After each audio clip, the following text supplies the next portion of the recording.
Allez, salut les amis, c'est parti pour la matinale du lundi. Il est 11 h. Je vais faire la matinale un peu plus rapidement que prévu, enfin, que d'habitude, parce que là je dois partir, j'ai un rendez-vous.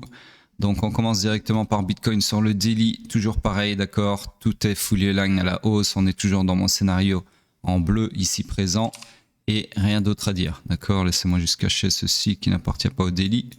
Donc voilà, on attend toujours la suite du scénario. Sur ce, on passe sur le H4. Sur le H4, structure swing toujours haussière, structure interne toujours baissière, order flow toujours baissier. Donc ici, on avait un scénario de short parce que l'order flow était baissier. Il l'est toujours, mais on a invalidé la supply ici, d'accord?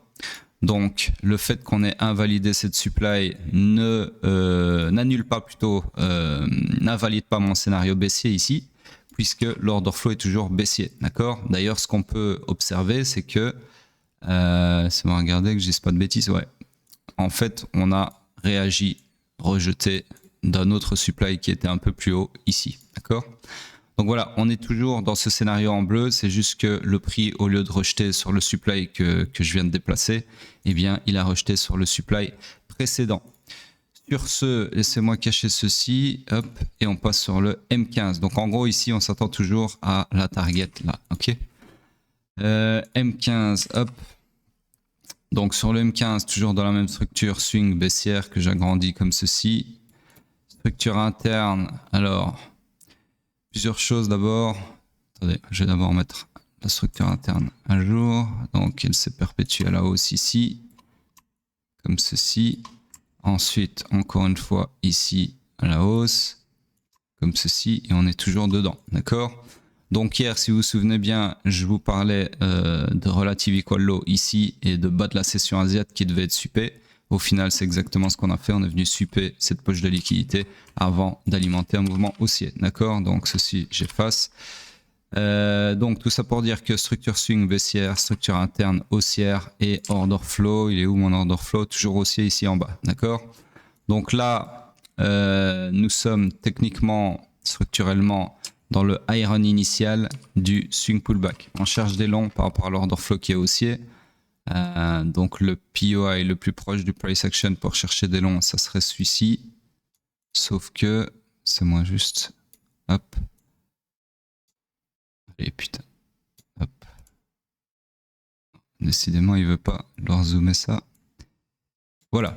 Donc, sauf que chercher des longs sur ce POI n'est pas intéressant puisque si on y revient, pardon, l'order flow sera retourné à la baisse entre temps ici, d'accord. Donc en gros, on cherche des longs sur le M15, mais il n'y a rien à long, en tout cas rien à haute probabilité, donc structure morte, rien à faire. Sur ce, on passe sur le pétrole en daily. Donc en daily sur le pétrole, structure swing toujours baissière, structure interne toujours haussière, order flow toujours baissier. On est toujours dans mon scénario ici de short qui a été tracé il y a maintenant. Je sais jamais comment ça marche ce truc là. Le truc pour compter les jours, voilà. 12 jours, d'accord. Donc ça fait 12 jours que j'ai tracé ce scénario. On est toujours dedans. On est maintenant dans ce segment ici. On va voir si on va récupérer toute la liquidité ici ou pas.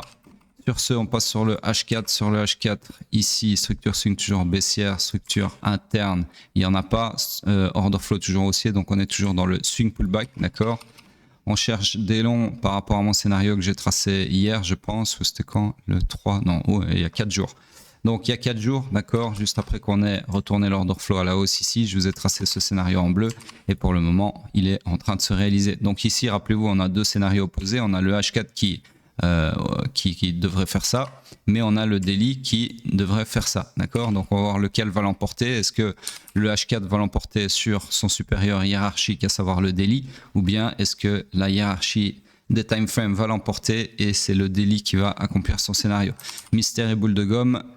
Sur ce, on passe sur le M15. Sur le M15, structure swing toujours baissière ici, structure interne toujours haussière, order flow haussier, donc nous sommes dans le high run final du swing pullback. On cherche des longs par rapport à l'order flow. Laissez-moi juste agrandir la structure ici, hop, comme ceci.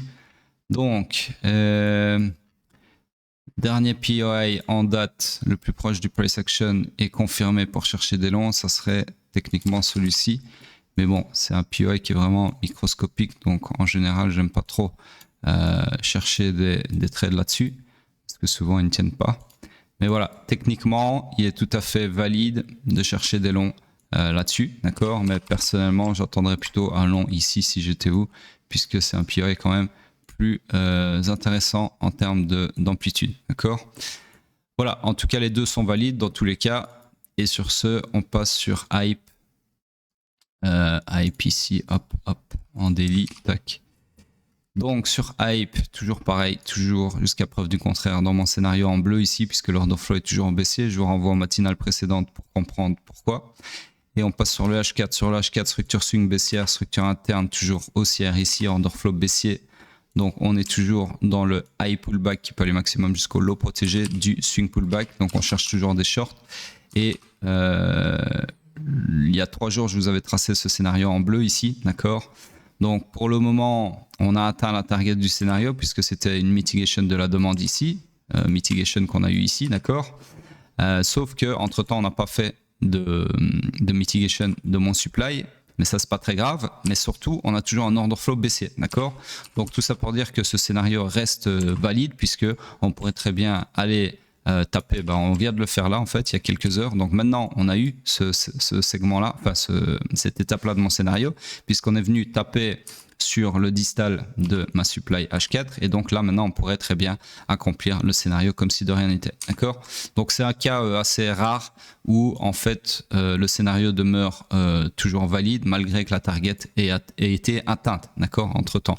Donc voilà, pour le moment en tout cas, c'est ce à quoi je m'attends. De toute façon, l'order flow étant baissier, il n'y a rien d'autre à attendre. Et sur ce, c'est tout pour Hype. Donc on passe sur Bitcoin en weekly, clôture weekly qui a eu lieu. Donc là, on a eu quoi comme clôture? Je n'ai même pas vu. Ok, donc là, on n'a clairement pas eu de liquidity grab, donc ça, on peut l'oublier clairement. On a clôturé sur une belle bougie marteau assez bullish, d'accord, qui n'a toujours pas récupéré la poche de liquidité ici. En tout cas, pas sur Bitfinex, si, à 20 balles près. Hein, mais bon, 20 balles, c'est pas un grab de liquidité chez moi. Mais sur tous les autres exchanges, y compris l'index, ça n'a pas encore été sweepé ici. Donc pour moi, je pense que on va finir par sweeper ceci, d'accord, voire même faire un nouvel all-time high. Pourquoi pas. Et puis alors là, il faudra se méfier pour voir si on n'a pas un retracement derrière. D'accord. En tout cas, ce qui est très propre là en termes de price action pur et dur, c'est qu'on a laissé 0 imbalance depuis la remontada ici, qui était en fait un sweep de liquidité, de la liquidité vendeuse. Donc ça, c'est très bien. S'il y avait eu un FVG qui demeurait quelque part ici, je me serais attendu à un retracement dessus. Mais là, il n'y a absolument rien, d'accord. FVG ou POI, il n'y a rien du tout. Le seul retracement possible, ça serait ici, d'accord. Donc voilà, pour le moment, en tout cas, c'est toujours clairement bullish, absolument rien de bearish pour le moment, d'accord. Fully aligned à la hausse, order flow haussier. On a eu un très beau graphe de liquidité ici qui alimente ce mouvement haussier qu'on est en train d'avoir. On a une target liquiditaire ici, à savoir énorme poche de liquidité acheteuse. Donc voilà, pour le moment, je vois aucune raison, à part le chiffre psychologique des syndicats qui fait chier tout le monde, de ne pas monter, d'accord. Donc voilà, pour le moment, en tout cas, rien de plus à dire. Si, j'ai autre chose à dire par rapport à mon dernier tweet. Donc là, ceux qui avaient farmé ou pas farmé, peu importe, l'airdrop sur Hyperliquid, si vous avez farmé l'airdrop comme moi sur Hyperliquid, vous êtes fait des couilles en or. C'était un truc à 5-6 digits, d'accord, selon ce que vous avez fait. Donc apparemment, il y a un autre concurrent qui prévoit un airdrop fin du mois, fin juillet. Ça s'appelle Paradex, d'accord. Je vous ai tout mis sur mon dernier tweet. Donc je vous conseille fortement, ceux qui veulent, qui aiment bien l'argent gratuit et qui font un peu des airdrops et tout ça. Il n'y a rien de compliqué. Je vous conseille fortement d'y aller, d'accord, et de farmer cet airdrop pendant tout le mois de juillet, parce que fin du mois, on pourrait être agréablement surpris. Voilà. En tout cas, il n'y a rien à perdre, littéralement rien à perdre à essayer de farmer cet airdrop, puisque la stratégie repose sur une stratégie de delta 0, c'est-à-dire que vous allez ouvrir un long sur Paradex ou un short, peu importe, et le contraire. Donc si vous ouvrez un long sur Paradex, vous ouvrez un short sur un autre exchange, sur Hyperliquid par exemple, et donc vos gains et vos pertes vont s'annuler et ça va vous permettre de faire du volume sur Paradex et donc de farmer l'airdrop. Et en plus de ça, comme si c'était pas suffisant de ne pas perdre de l'argent, il y a possibilité d'en gagner avec de l'arbitrage entre les deux exchanges, d'accord. Je vous laisse découvrir ça sur mon tweet. En tout cas, passez pas à côté. Moi, je passe pas à côté. Je dis pas que ça va vous ramener des millions, mais si ça fait un hyper liquide 2, bah, vous allez vraiment vous gaver. Donc voilà, ne pas dormir là-dessus. Sur ce, on passe sur la dominance vite fait. Après, je vous laisse.